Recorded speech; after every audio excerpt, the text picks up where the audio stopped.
कुंभज ऋषि पाहि शंभु गए।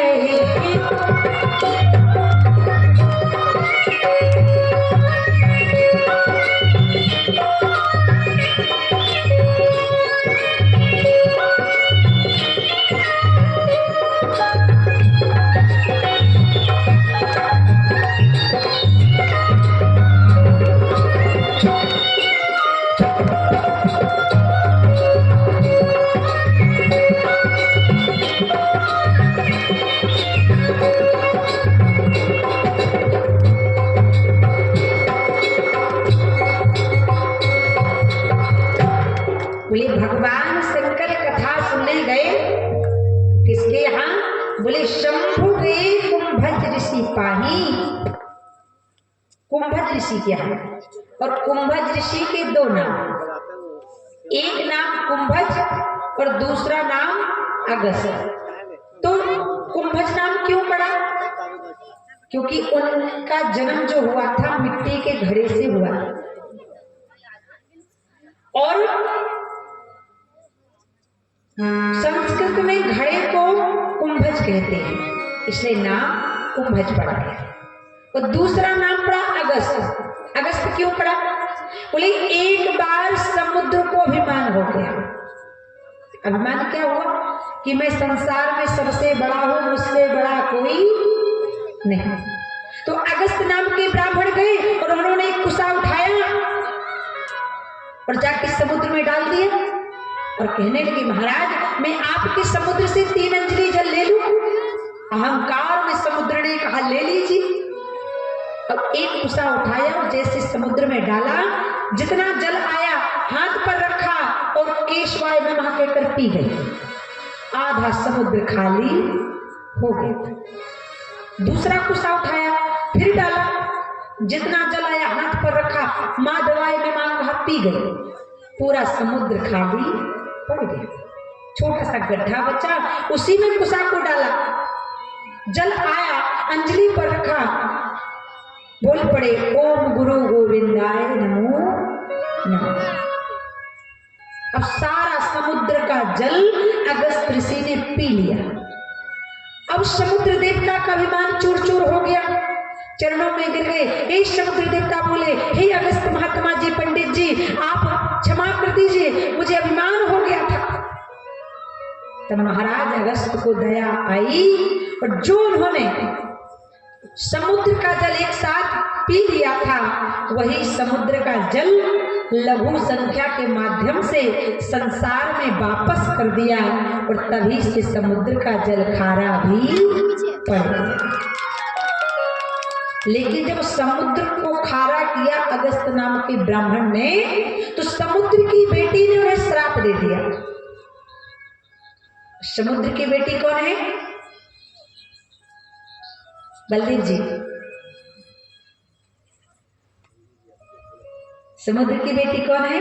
तो मुझे तो लगता है कि आप अपनी बेटी से बहुत प्रेम करते हैं, क्योंकि जब आपने बेटी से आप करके बात की तो मेरे हृदय में इतनी इज्जत बनी, इतना सम्मान बना कि एक पिता पुत्र को कम प्यार करे लेकिन पुत्री से सर्वाधिक प्रेम करता है तो उसकी मृत्यु के समय में कोई कष्ट होने वाला नहीं।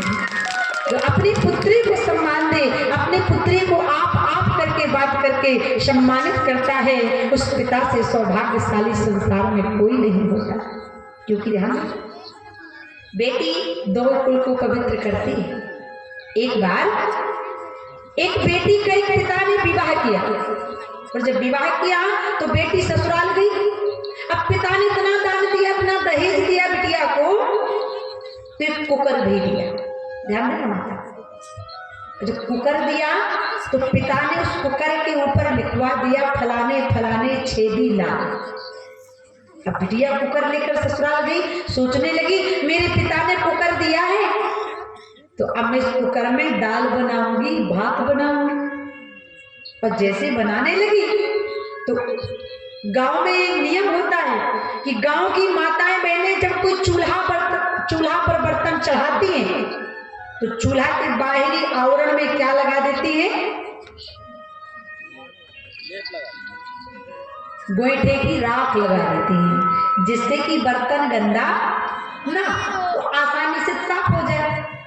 तो बेटी ने कुकर के चारों तरफ राख लगा दी, लेकिन जहां बेटी के पिता का नाम लिखा था बेटी ने वहां राख नहीं लगा। अब सास देख रही थी, सास ने देखा कि बहू ने सारे कुकर में राख लगा दी लेकिन इधर छोड़ दिया। तो सास है, सास का मतलब क्या है?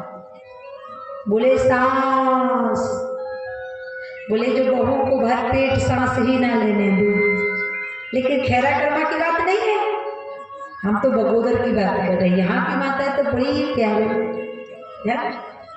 अब सास बोली बहू से, बहू तूने कुकर के चारों तरफ राख लगाई, इधर क्यों नहीं लगाई? ये कुकर खराब हो जाएगा, जल जाएगा, कौन साफ करेगा?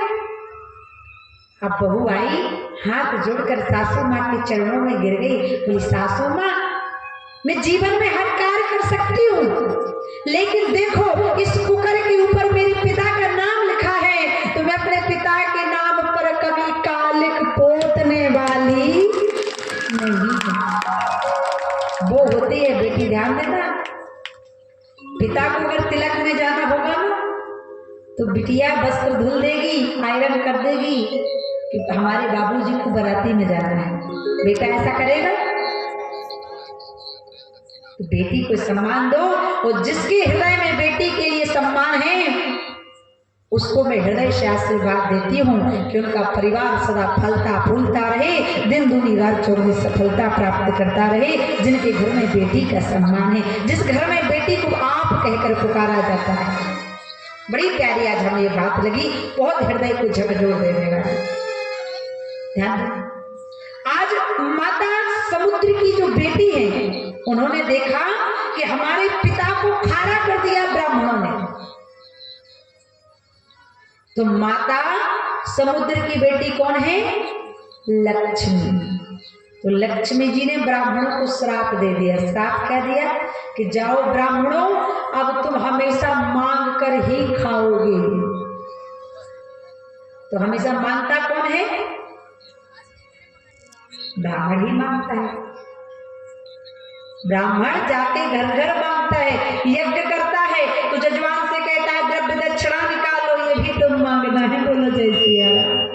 लेकिन माता लक्ष्मी ने सोचा ब्राह्मण पृथ्वी का देवता है, जब तक ब्राह्मण प्रसन्न नहीं होगा, जब तक आपके गांव से यज्ञ करता यज्ञाचार आचार कर्मकांडी ब्राह्मण कथावाचक अगर प्रसन्न होकर नहीं जाएगा तो यज्ञ कराने का कोई पुण्य भी मिलने वाला है।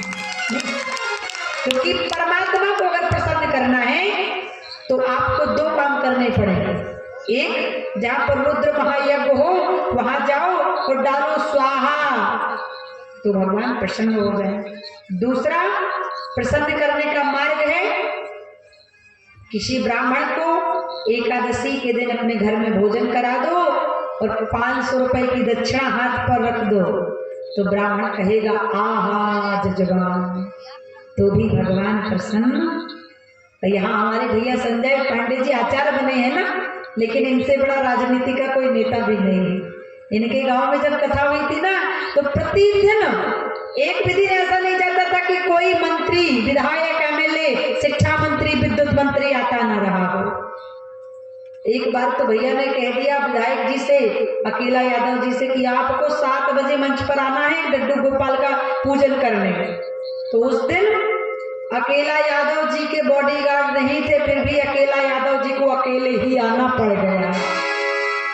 तो ऐसे हमारे भैया यहाँ पर जो आचार्य का काम कर रहे हैं बड़े सरल स्वभाव के हैं। उन्हें लगता है कि देवी जी का आश्रम चलता है तो उनको कितना लाभ प्राप्त हो जाए, उनके अनाथ बच्चों की कितनी सेवा हो जाए, ये परोपकार की भावना उनके अंदर है। बोलो यज्ञ नारायण भगवान की।